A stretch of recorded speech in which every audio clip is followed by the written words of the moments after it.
All right, today we are diving deep into one single product page on Amazon. It's for a Pokémon Elite Trainer box, but trust me, this is about way more than just cards. It's a wild story about online shopping, the crazy world of high-stakes collecting, and what really happens when that trust between a buyer and a seller completely falls apart.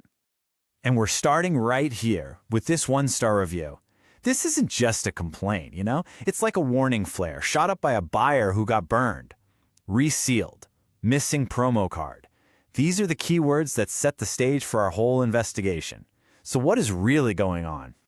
That really is the million-dollar question, isn't it? Is this a fantastic product that's just being ruined by a few bad sellers, or is there a bigger problem here? To figure it out, we're going to put the official promise head-to-head with the reality that customers are actually living through. Okay, so first things first, let's set the stage. What are you supposed to be getting when you buy this thing? We need to know what the company, what the seller is actually promising you'll find inside this box.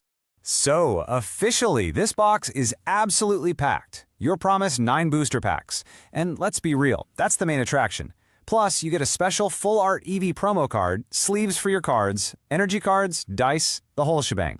On paper, it sounds like an absolute dream for any collector. But it's not just about the list of items, right? They're selling you an experience. The marketing language is all about the magic of it, this picture of glittering gems and hidden treasures. That's the emotional hook. And you gotta admit, it's a pretty powerful one. But here's where it gets interesting.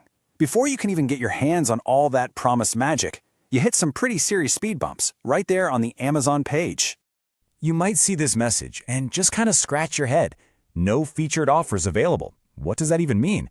Well, according to Amazon, it means that not a single seller meets their high standards for things like fair price, on-time delivery, and good customer service.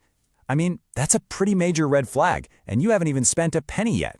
And if you ignore that warning and click See All Buying Options, well, this is what's waiting for you. A starting price of $186. This isn't some casual impulse buy. It's a serious chunk of change, which makes the gamble we're about to uncover even more intense. Okay, so we've seen the promise. Now it's time for the reality check. Let's look at what actually happens when this box shows up on people's doorsteps. And, spoiler alert, it is all over the place. At a quick glance, a 4-star average looks pretty good, right? But wait, look closer at that chart. A whopping 19%, that's almost 1 out of every 5 buyers, left a 1-star review. This isn't a story of a mostly good product. It's a story of polarization. You either have a great experience or you feel like you got totally ripped off. There's no middle ground. And Amazon's own AI-powered summary lays this divide out perfectly. It's just jarring.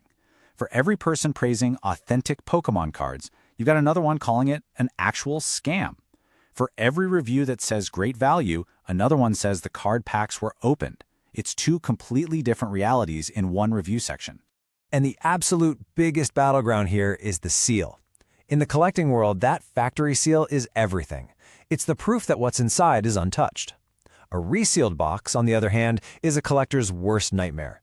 It usually means someone opened it, took out all the valuable cards, and then glued it back shut to sell to the next unlucky person.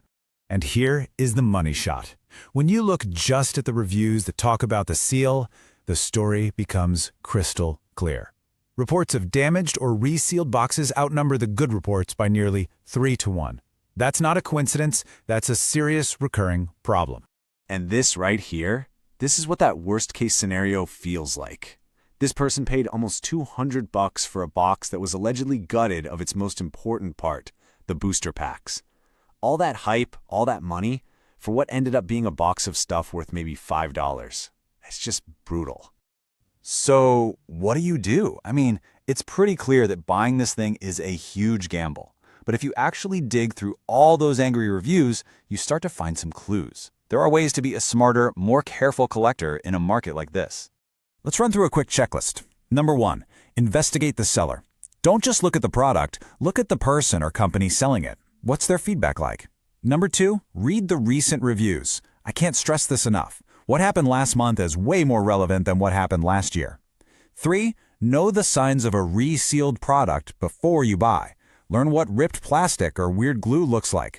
And finally, if you do decide to take the plunge, film your unboxing. It sounds dramatic, but it might be the only proof you have if something goes wrong. Which really brings us to this final question.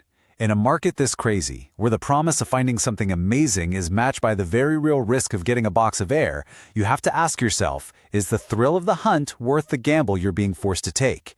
And honestly, that's something every collector is going to have to decide for themselves.